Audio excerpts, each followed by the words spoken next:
kembali lagi bertemu dalam pengolahan sampah.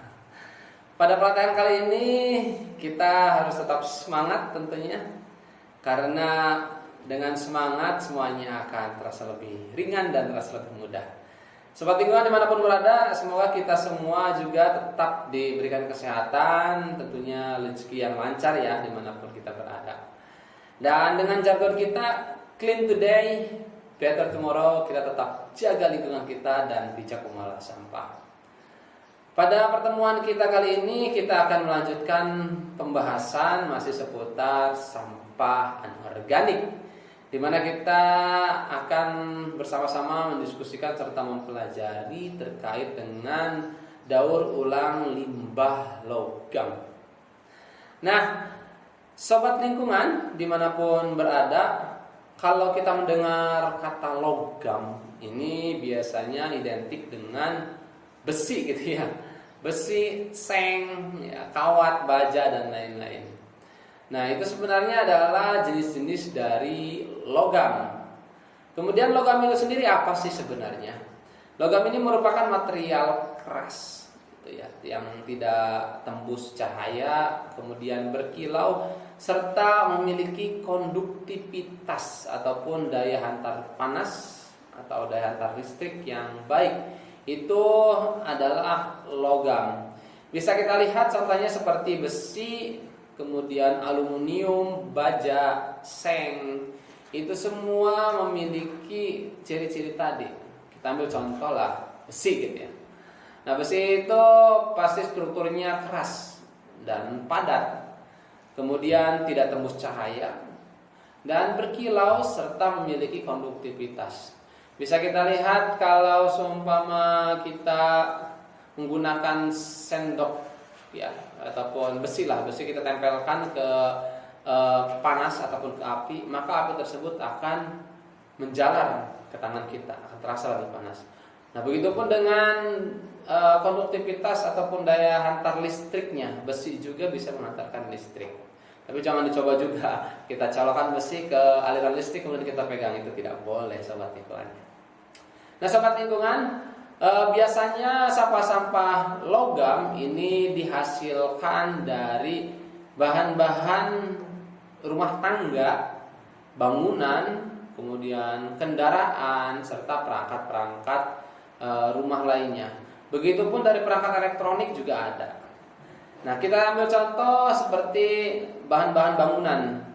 Sampah-sampah yang didapatkan dari bahan bangunan yang tergolong ke dalam logam seperti paku, baut, kemudian sisa-sisa besi, sisa-sisa kawat, sisa-sisa seng, itu merupakan contoh-contoh sampah logam yang didapatkan dari bangunan. Kemudian sampah-sampah logam juga bisa didapatkan dari alat-alat rumah tangga, seperti misalnya ada sendok ya, sendok dari aluminium, kemudian piring juga ada, gelas gitu ya, atau mungkin perangkat dapur lainnya seperti panci, kemudian wajan yang sudah tidak terpakai maka akan dibuang menjadi sampah, dan sampah itu jenisnya adalah sampah logam. Sampah logam ini pada dasarnya bisa didaur ulang kembali, sehingga banyak orang-orang yang memang memanfaatkan logam ini untuk dijual, sampah logam ini untuk dijual. Nah, oleh karena itu ada beberapa langkah untuk mengelola sampah logam. Untuk mengelola sampah logam ini ada 5 step ataupun 5 langkah.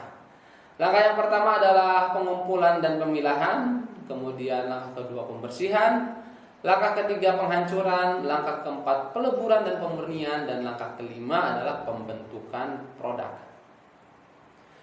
Langkah pertama untuk proses daur ulang logam adalah pengumpulan dan pemilahan.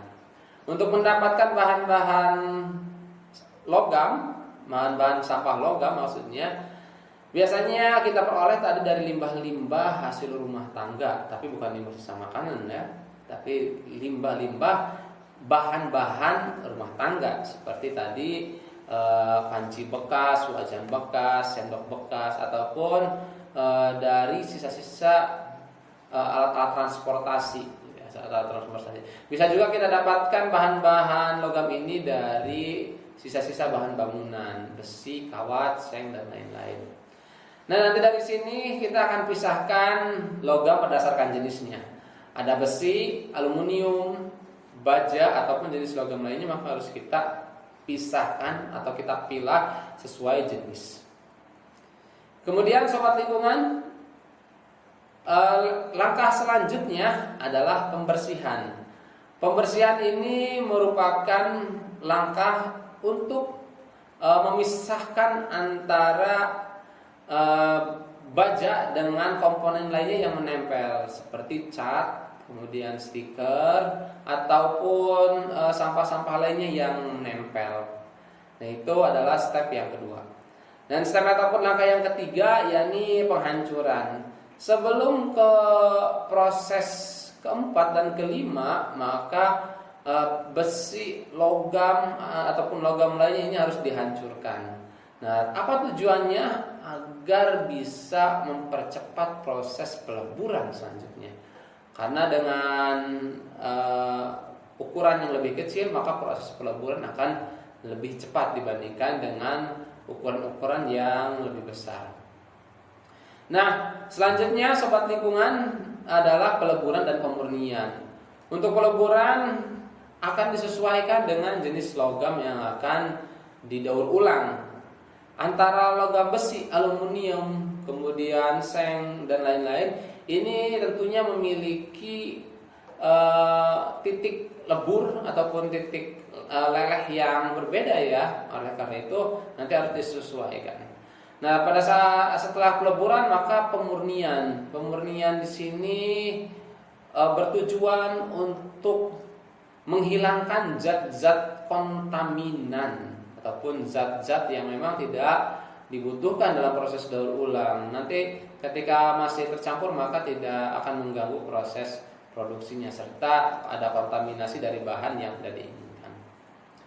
Nah, sobat lingkungan, di step keempat ini peleburan dan pemurnian tadi kita harus sesuaikan suhunya agar bisa meleburkan, agar bisa melelehkan logam yang ingin kita gunakan. Dan selanjutnya setelah melalui tahap proses peleburan dan pemurnian, maka logam bisa masuk ke dalam step pembentukan produknya. Untuk pembentukan produk ini disesuaikan dengan produk apa yang ingin digunakan. Nah, dengan langkah-langkah ini maka daur ulang logam bisa dilakukan. Tapi memang sobat lingkungan, untuk proses daur ulang logam ini kita sendiri bisa menerapkannya dengan memilih peran gitu ya, memilih peran. Karena untuk proses penghancuran, peleburan dan pemurnian sampai pembentukan ini membutuhkan sarana dan prasarana, maka kita juga bisa berada pada peran pemilah ataupun pengumpul dari bahan dasar gitu. Nah, sobat lingkungan, dimanapun kita berada, kita harus tetap menjaga lingkungan kita. Dan tentunya untuk daur ulang logam ini merupakan salah satu aspek ataupun bidang yang berpotensi memberikan nilai ekonomi bagi kita semua. Terima kasih, semoga bermanfaat. Tetap jaga lingkungan, bijak mengelola sampah, dan clean today, better tomorrow.